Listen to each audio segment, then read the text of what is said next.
Week 5, Foster Fantasy Football. Okay, going with Spike Punch. Aaron Rodgers is looking a little shaky for Monkey Butt.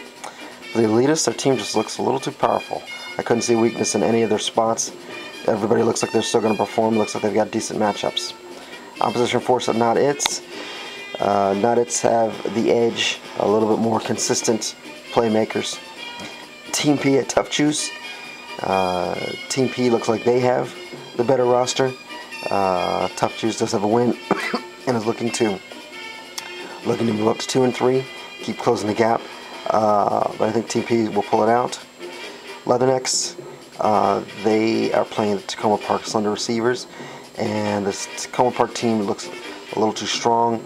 I don't see anything enough on Leathernecks to overcome what Tacoma Park has in store, having come off a weak loss